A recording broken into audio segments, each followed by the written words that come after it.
नमस्कार दोस्तों, मैं हूं अभयराज सिंह और स्वागत है आपका हमारे YouTube चैनल ग्रोथवेल एजुकेशन में। बच्चों और युवाओं का सपना होता है कि किस प्रकार वे उड़ान भर सकें। हम वीडियो गेम खेलते हैं या कभी भी फाइटर प्लेन को अपने ऊपर से उड़ते हुए देखते हैं तो हमारी भी तमन्ना होती है कि हम उसको उड़ाना सीख जाएं। ऐसी ही एक शानदार कैरियर अपॉर्चुनिटी के बारे में आज की वीडियो में मैं आपको बता रहा हूं।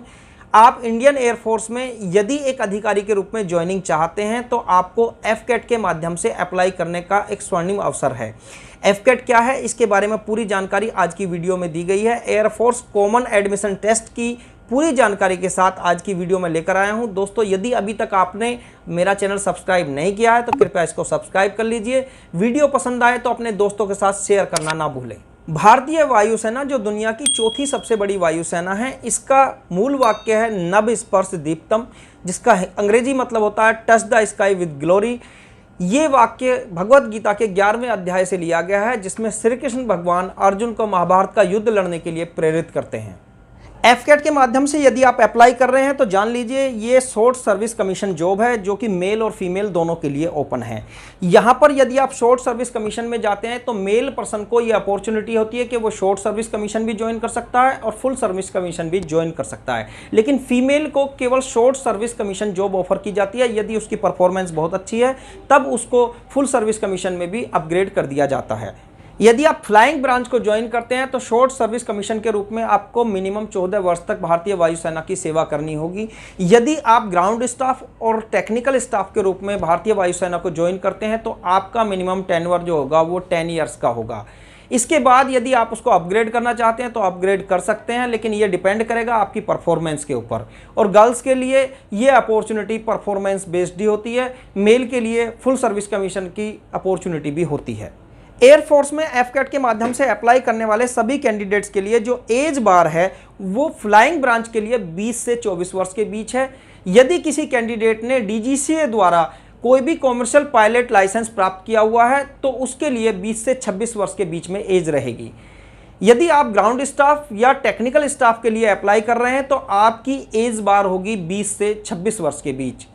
इसके अलावा आपका मैरिटल स्टेटस सिंगल होना चाहिए, आपकी नेशनलिटी इंडियन होनी चाहिए और एजुकेशनल क्वालिफिकेशन आपकी 60% मार्क्स किसी भी स्ट्रीम से आपने मिनिमम प्राप्त किए हों। ग्राउंड स्टाफ के लिए, टेक्निकल ब्रांच के लिए आप बीटेक या बीई 4 ईयर प्रोग्राम आपने कंप्लीट किया हो और मिनिमम 60% आपके मार्क्स हों। यदि आप फ्लाइंग ऑफिसर के लिए अप्लाई कर रहे हैं, फ्लाइंग ब्रांच के लिए अप्लाई कर रहे हैं तो आपके पास 10+2 में फिजिक्स और मैथ होना अनिवार्य है। इसके अलावा किसी भी स्ट्रीम में यूजीसी द्वारा मान्यता प्राप्त किसी भी विश्वविद्यालय से आपने ग्रेजुएशन मिनिमम 60% मार्क्स से कंप्लीट किया हो। एफकेट के माध्यम से यदि आप अप्लाई करना चाहते हैं तो आप ध्यान रखिए कि आप फाइनल ईयर में यदि एफपीआर स्टूडेंट में हैं तो भी आप अप्लाई कर सकते हैं। बस आपको अपने एग्रीगेट 60% से अबव होने की श्योरिटी होनी चाहिए। यदि आपके 60% से कम मार्क्स रह जाते हैं देन आप एफकेट के लिए अनएलिजिबल हो जाएंगे।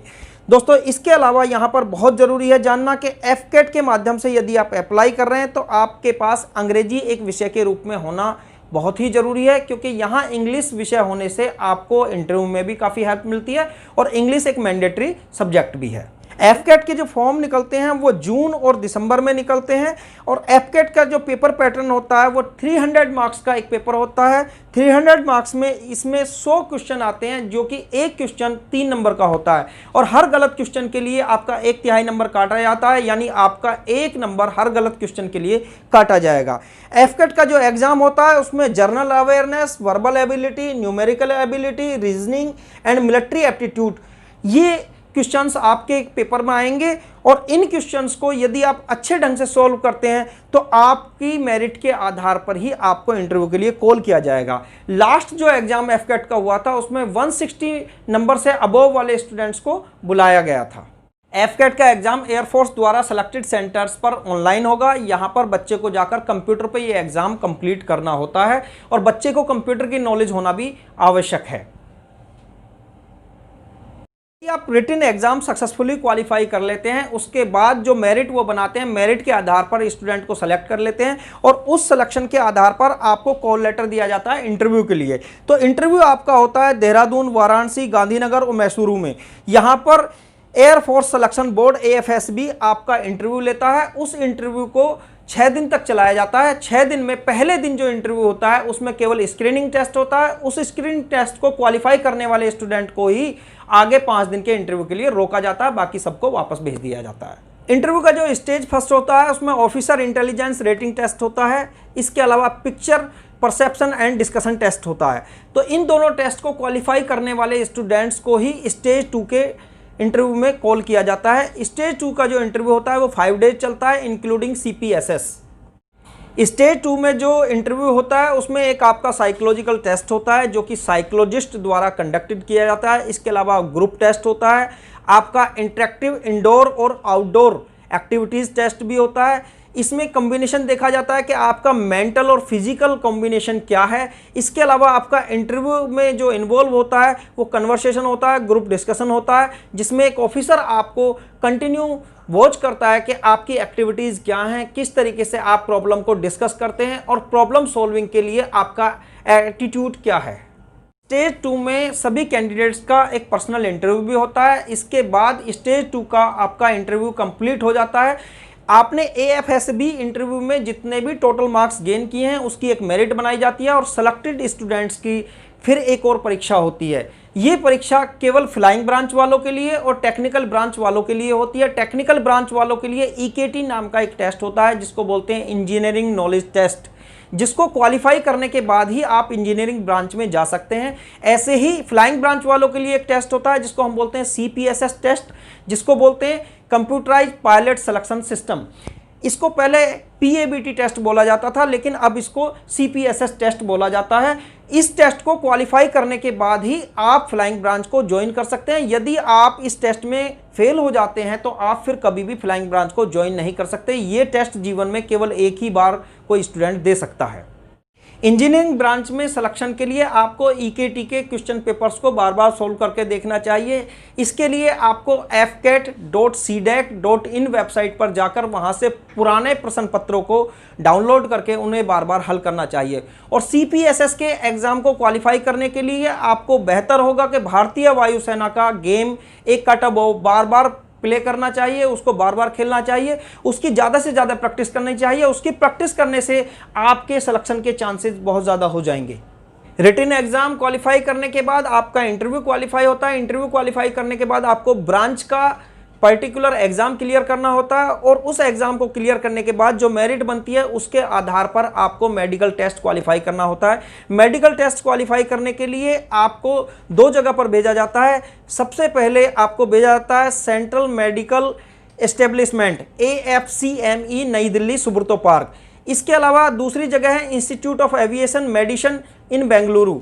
इन दोनों जगह पर आपका एक मेडिकल टेस्ट होता है। इस मेडिकल टेस्ट में आपकी स्पाइन और आपकी आंखों को चेक किया जाता है। विशेष तौर पर आपकी स्पाइन बहुत ही स्ट्रांग होनी चाहिए, आपकी आंखें बगैर चश्मे के देख सकती हो, आपका विजन बिल्कुल पूरी तरीके से क्लियर हो।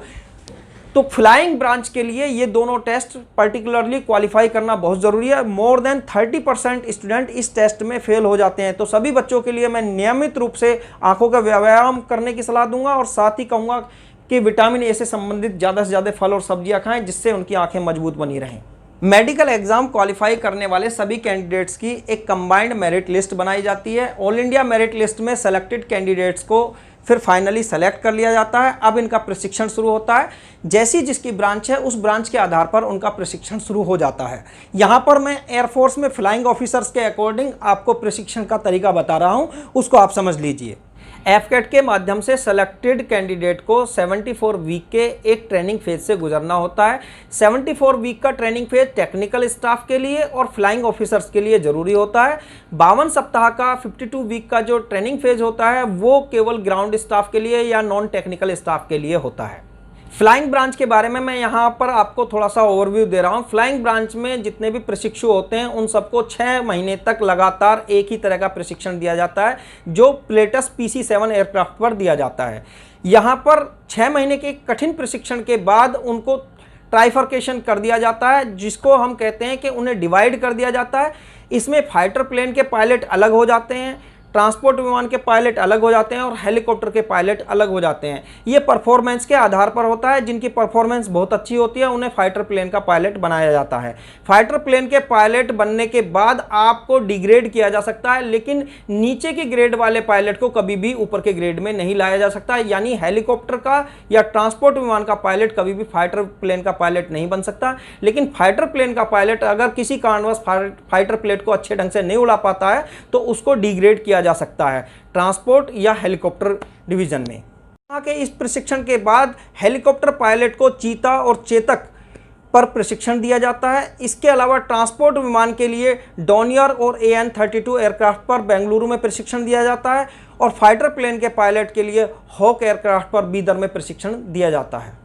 यहाँ पर 1 साल के गहन प्रशिक्षण के बाद इनको इनकी स्क्वाड्रन में भेज दिया जाता है। वहाँ पर भी इनका प्रशिक्षण चालू रहता है और इनको एक कमीशन्ड ऑफिसर के रूप में ज्वाइनिंग मिल जाती है।